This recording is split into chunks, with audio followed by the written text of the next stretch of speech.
한 주간 평안하셨는지요? 아멘. 우리 말씀 전에 광고 하나 드립니다. 성도가 모이면 교회가 됩니다. 그리고 교회가 모이면 시찰이 돼요. 시찰. 그리고 시찰이 모이면 노회가 되고요. 그리고 노회가 모이면 총회가 됩니다. 그래서 우리 교회는 대한예수교 장로회 고신총회에 소속이 되어져 있고요. 고신총회 산하에 경기 북부 노회에 소속되어 있습니다.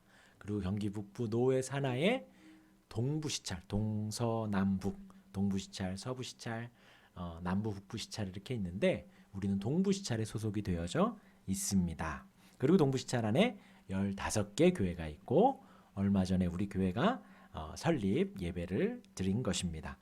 그래서 그 동부시찰 교회들이 모여서 재직 세미나를 합니다. 연합 재직 세미나를. 그 목적은 시찰 내의 각 교회가 건강하게 부흥하기 위함입니다. 연중에서 큰 행사 중에 하나입니다. 그래서 꼭 모두 참여하셔서 은혜 받는 시간이 되시기를 바라고요. 혹시나 참석을 못하시는 분들은 실시간 링크를 제가 또 동일하게 보내드릴 테니까요.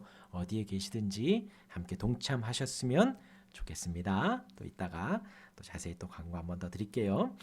지난주부터 사도행전 강해를 시작했습니다. 오늘은 사도행전 2장 42절에서 47절까지의 말씀으로 하나님의 큰 일이라는 제목으로 잠시 말씀을 나누겠습니다.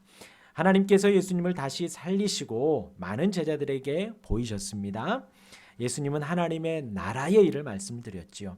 하나님의 나라는 하나님의 통치고 하나님의 다스림입니다.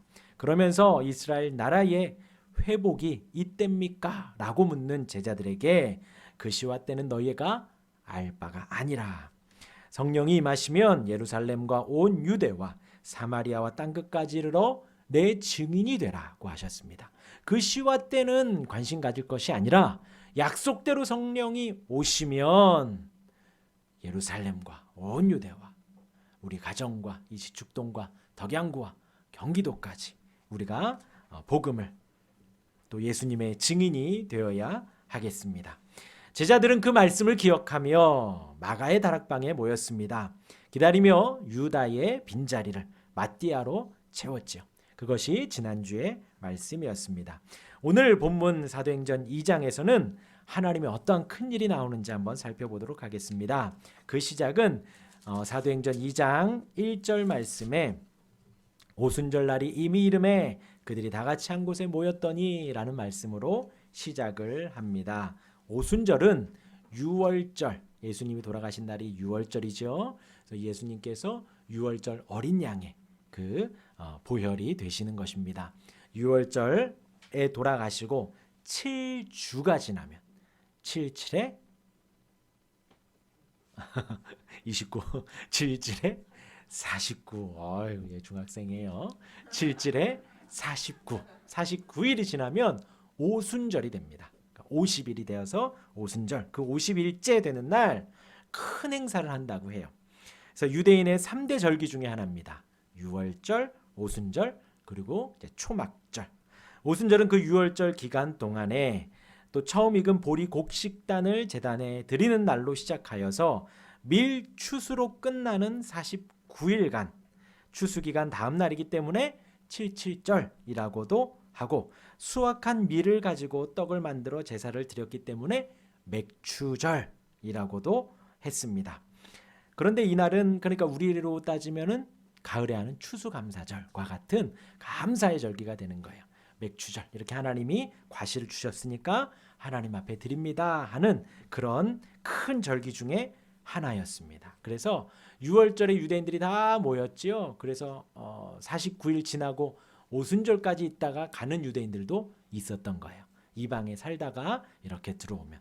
근데 아무튼 오늘 그 사도행전 2장이 쭉 나오면 많은 사람들이 모였다 그랬죠. 그렇게 모인 것이 이 오순절을 지키기 위하여서 사람들이 그 예루살렘으로 모였던 것입니다.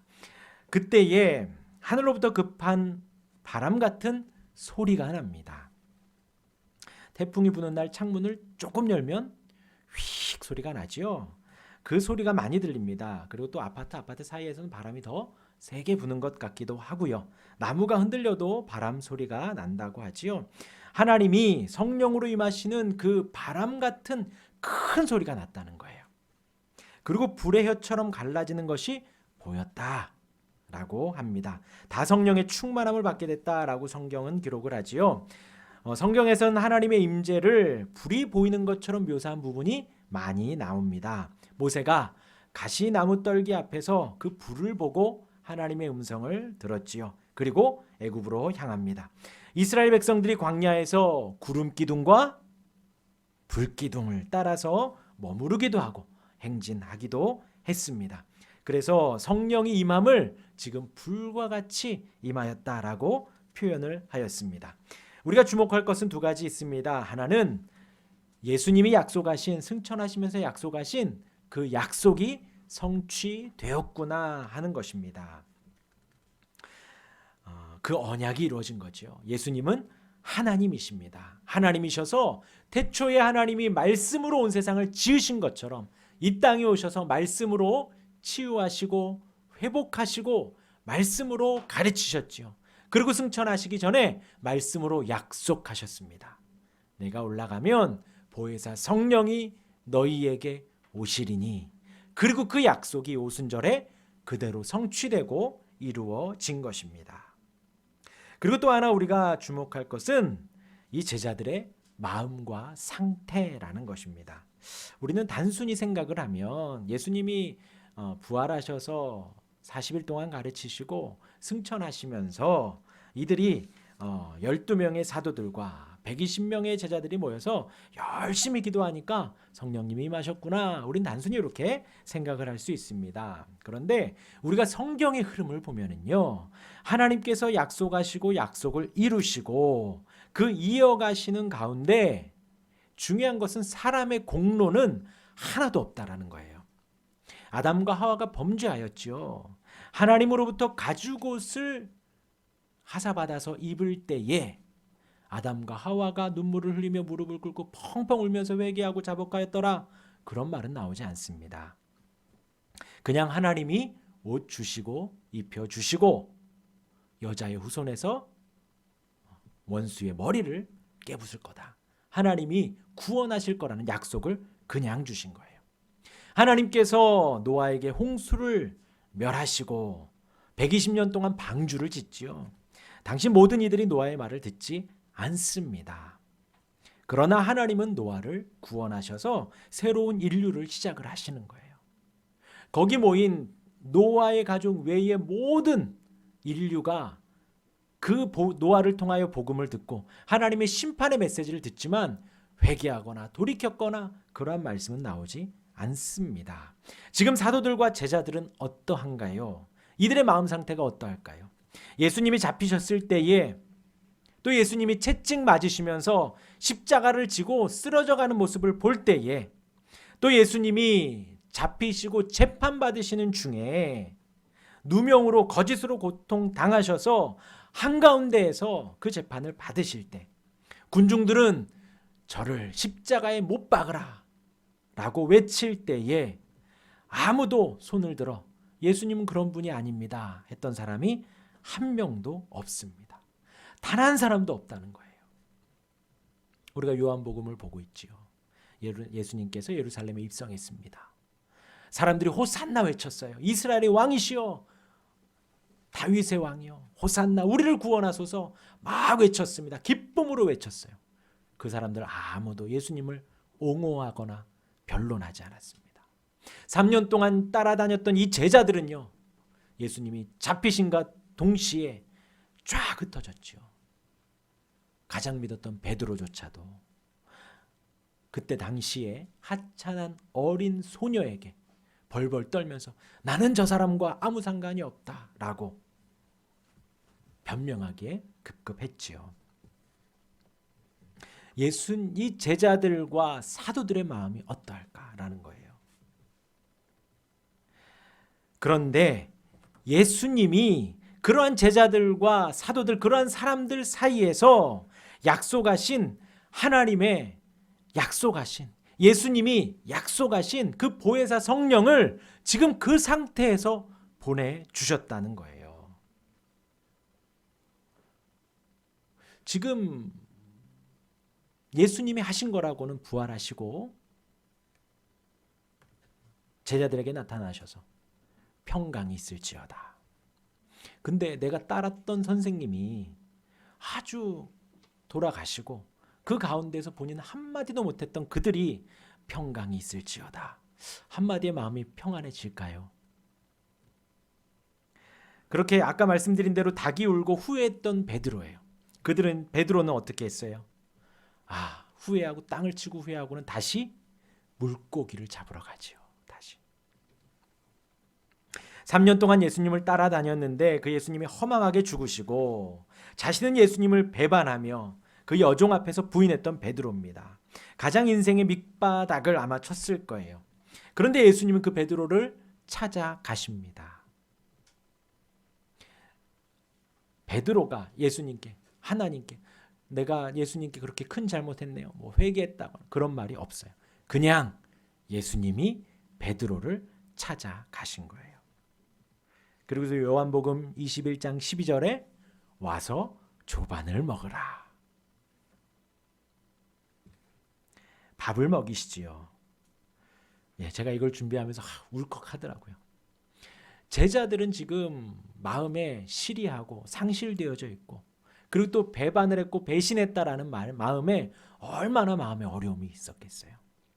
그런데 그런 제자들 가운데 예수님이 찾아가셨다는 거예요.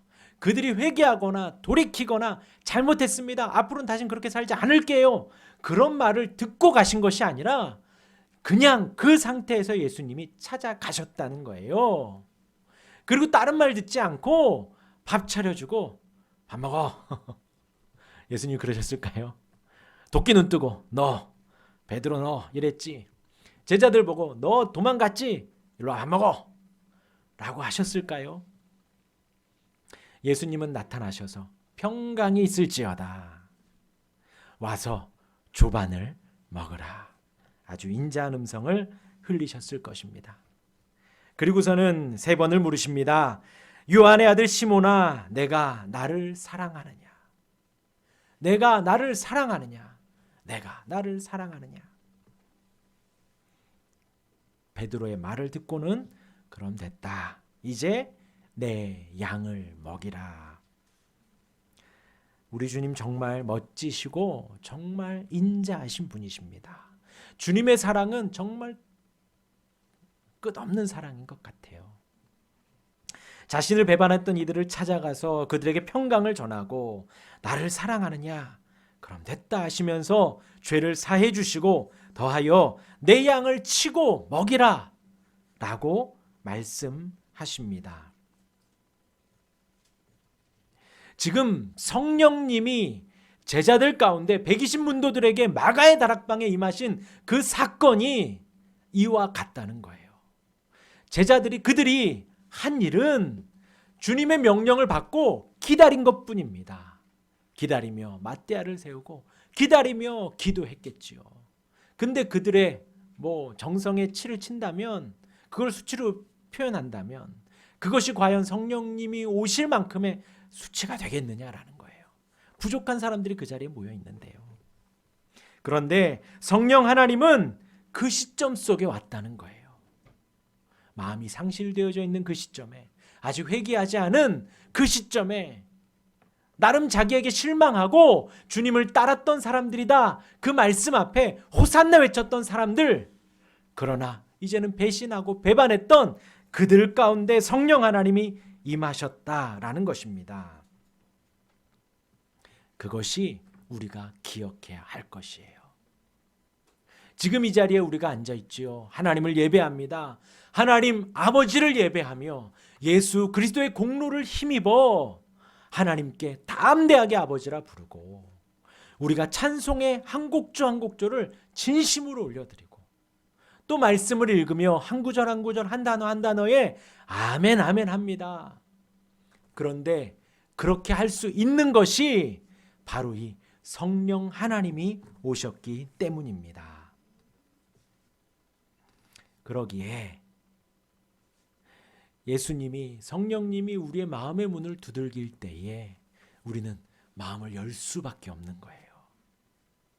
우리의 인생의 밑바닥 속에 우리가 도저히 의지할 것이 없을 그때에 주님이 나를 찾아오셔서 나의 마음 문을 두드리시기 때문이지요.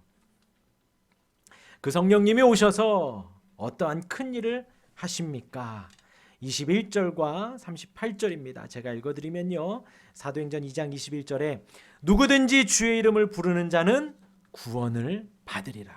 또 38절에 베드로가 이르되 너희가 회개하여 각각 예수 그리스도의 이름으로 세례를 받고 죄 사함을 받으라. 그리하면 성령의 선물을 받으리니. 39절에 이 약속은 너희와 너희 자녀와 모든 먼데 사람 곧 주 우리 하나님이 얼마든지 부르시는 자들에게 하신 것이라. 성령 하나님이 오셔서 하시는 하나님의 큰 일은 하나님의 택한 백성들로 하여금 예수 그리스도의 이름을 부르게 하신 것입니다.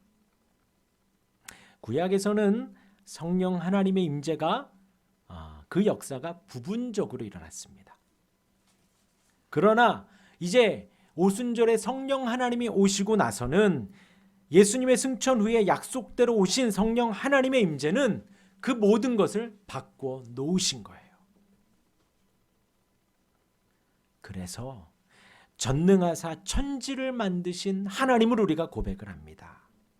우리를 너무나 사랑하셔서 독생자인 예수님을 이 땅에 보내신 하나님이신 거예요.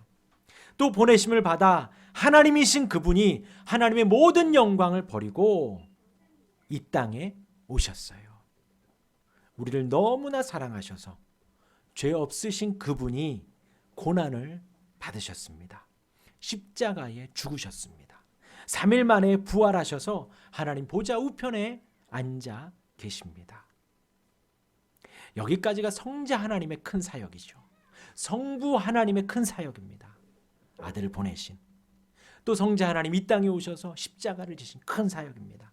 그런데 중요한 성령 하나님이 이 땅에 오신 임재하신 이 오순절에 약속대로 오신 그 성령 하나님이 오셨기 때문에 지금 방금 말씀드린 성부 하나님의 사역이 성자 하나님의 사역이 우리에게 의미가 있어지는 거예요.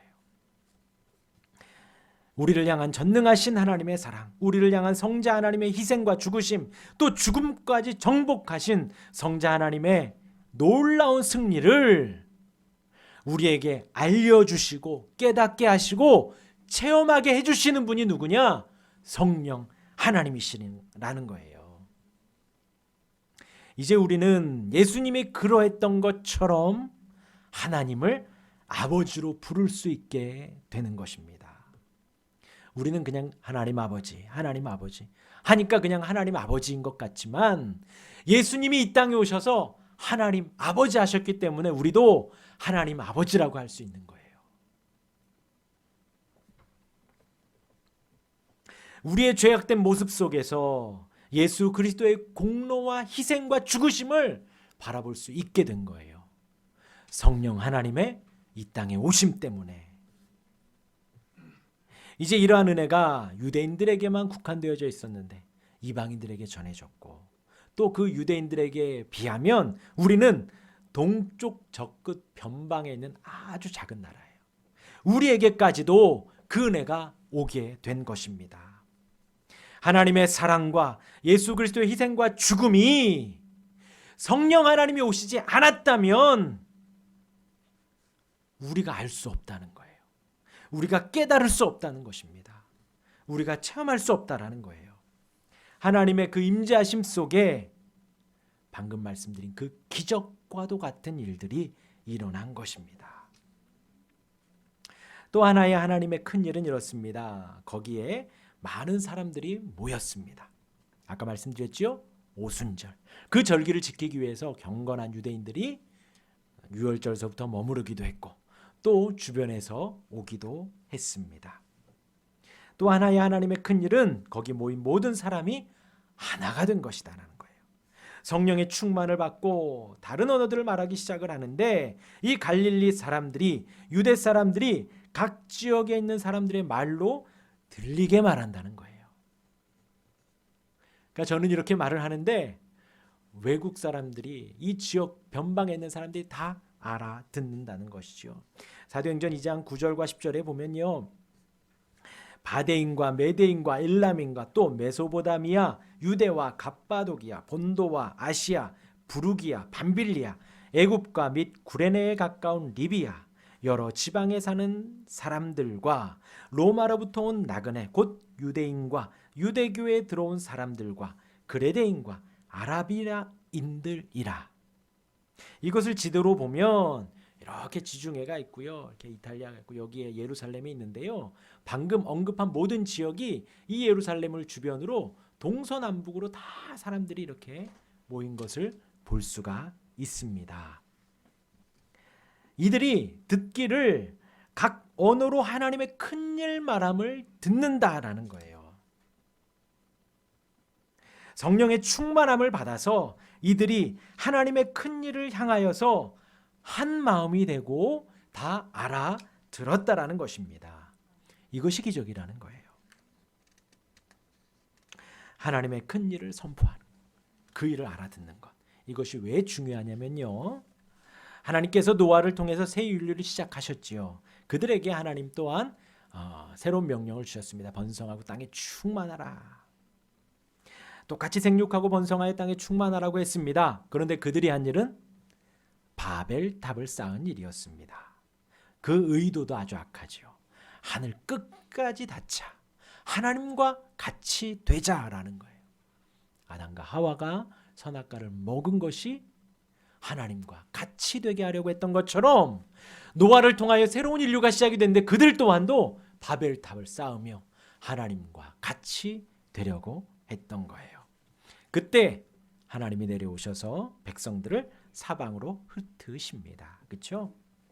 근데 하나님이 자, 요만큼 똑 떼어서 저쪽으로 보내시고 요만큼 똑 떼어서 저쪽으로 보내시지 않으셨어요. 하나님이 하신 일은 언어를 혼잡하게 하신 것입니다. 그렇게 하신 이유가 그렇지요. 바벨탑을 쌓아서 하나님께로까지 닿게 되면 어떻게 되느냐? 그들은 죽게 돼요. 그들은 죽게 됩니다. 하나님은 그들의 공멸을 막기 위해서 그들에게 찾아오셨습니다. 그들의 언어를 혼잡하게 했습니다. 하나님은 그들을 살리기 위해서 언어를 혼잡하게 하신 거예요. 그 이전에는 말하면 다 알아들었어요. 다 알아들었어요. 제가 말을 하면. 네, 제가 죄송한데 군대에 가서 못 알아들은 포항에 사는 선임의 말을 제가 한마디도 못 알아들었습니다. 그분은 포항에서 자고 날아가지고 제가 막내로 들어갔는데 뭐 하는데 하나도 못 알아듣겠더라고요. 우리나라도 각 지역 방언이 있는데 못 알아듣잖아요. 그런데 이때에는 바벨탑 사건 전에는 무슨 말을 해도 다 알아들었다라는 거예요. 제가 말을 해도 이 말이 말인지 한 말인지 다 알아들었다라는 겁니다. 자, 오십시오 하면은 다 알아서 오시고, 마음이 통해서 물이면 그게 물인지 다 알아들어. 배면 배인지 다 알아들었다라는 거예요. 바벨탑 사건 전에는요. 그래서 한 마음이 되어서 탑을 쌓은 거예요. 그런데 하나님이 언어를 흩으셨습니다. 언어가 흩어지면서 중요한 것은 서로 알아들어야 돼요. 제가 이렇게 말하면서 알아들으시죠? 알아들어야 되는 거예요. 언어가 흩어졌기 때문에 같은 말이어도 듣기가 힘든 것입니다. 해석을 해야 되고 의미를 알아야 하고 이해해야 합니다. 이해하지 못하면 오해가 생겨요. 그럼 또 오해도 막 풀어줘야 돼요. 그러니까 같이 살기가 피곤한 거예요. 그러니까 하나님이 뚝 떠다다가 저 지역, 뚝 뛰어다 이 지역으로 굳이 안 흩어도 마음 맞는 사람들끼리 나가고 마음 맞는 사람들끼리 저쪽으로 이사가고 했다라는 것이지요. 그냥 따로 사는 게 편하다. 그들이 알아서 흩어진 것입니다. 그런데 그렇게 흩어져 있던 사람들을 이제 성령 하나님이 이 땅에 오셔서 하신 일은 그 하나님의 백성들을 하나님의 큰일 아래에 서로 하나 되게 하셨다라는 거예요.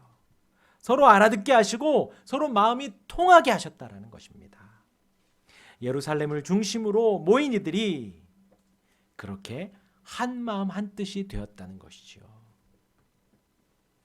우리가 할 일은 이렇게 성령의 인도하심 따라 성령 안에 하나가 되는 것입니다. 하나님의 큰 일을 이루어 가는 거예요.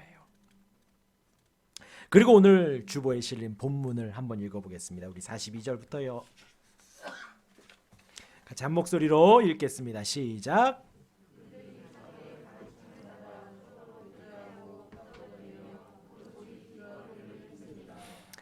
사람마다 두려워하는데 사도들로 말미암아 기사와 표적이 많이 나타나니 믿는 사람이 다 함께 있어 모든 물건을 서로 통용하고 또 재산과 소유를 팔아 각 사람의 필요를 따라 나눠주며 날마다 마음을 같이하여 성전에 모이기를 힘쓰고 기쁨과 순전한 마음으로 음식을 먹고 하나님을 찬미하며 또 온 백성에게 칭송을 받으니 주께서 구원받는 사람을 날마다 더하게 하시니라. 한 마음이 되어서 사도의 가르침을 받습니다. 사도들이 이제 성령을 받아 충만하여 하나님 나라의 일을 가르치고 하나님의 복음을 증거하지요. 그 사도들의 가르침을 받습니다. 또 한 마음이 되어서 서로 교제하며 기도하기를 힘씁니다. 서로 물건을 통용하지요. 재산과 소유를 팔아 각 사람의 필요를 따라 나누어 줍니다. 이런 경험 다 있으실 거예요. 저도 안 아까운 사람이 있죠. 주기도 싫은 사람이 있습니다. 근데 저도 안 아까운 사람이 있습니다. 지금 이 초대교회 사람들이 그러했다는 거예요. 모여서 예배하며 함께 떡을 떼고 식사를 하고, 그래서 식사하는 게 참 중요합니다. 하나님의 나라의 잔치예요. 곧 식사하는 날이 있기를 간절히 바랍니다. 하나님을 찬미하고, 그런데 그게 끝나는 게 아니라 온 백성들에게 칭송을 받았다, 존경을 받았다라는 것입니다. 그러니 주께서 구원받는 사람을 날마다 더하게 하셨습니다. 여기까지가 성령 하나님의 큰 일입니다. 이제 다음 장에서 사도들의 기적이 등장하지만 우리가 이 2장에서 기억할 성령 하나님의 큰 일, 이제 우리가 하나님의 일을 이해하고 그 사랑을 느낄 수 있고 체험할 수 있고, 예수님이 이 땅에 오신 것이 나를 위함이고 나를 위해서 죽으심이고 다시 부활하신 그 큰 하나님의 일들이 성령 하나님의 오심으로 말미암아 내가 느낄 수 있고 이해할 수 있고 아멘할 수가 있게 되어진 거예요. 그것이 하나님의 큰 일입니다. 또한 하나님 안에서 한 마음 한 뜻이 되어져 가는 거예요. 에베소서 4장 1절에서 3절 제가 읽어드리겠습니다. 그러므로 주 안에서 갇힌 내가 너희를 권하노니 너희가 부르심을 받은 일에 합당하게 행하여 모든 겸손과 온유로 하고 오래 참음으로 사랑 가운데서 서로 용납하고 평안에 매는 줄로 성령이 하나 되게 하신 것을 힘써 지키라. 성령 하나님이 이 땅에 오셔서 하나님의 백성들을 모아 하나 되게 하셨다는 거예요. 그리고 지금 우리에게 권하시기를 그것을 힘써 지키라고 하십니다. 그 큰 일을 언제나 묵상하고 우리 마음에 새기고 하나님께 또한 묻고 답하시며 하나님의 큰 일들을 깨달아 알아가시기를 바라고, 또한 하나님이 우리를 이렇게 하나 되게 묶어주셨으니 힘써, 아까 에베소서 읽어드린 대로 겸손과 온유로 오래 참음으로 사랑 가운데 용납하며 그 하나님을 힘써 지켜가는 저와 여러분들 우리 모두가 되기를 주님의 이름으로 축원합니다. 아멘.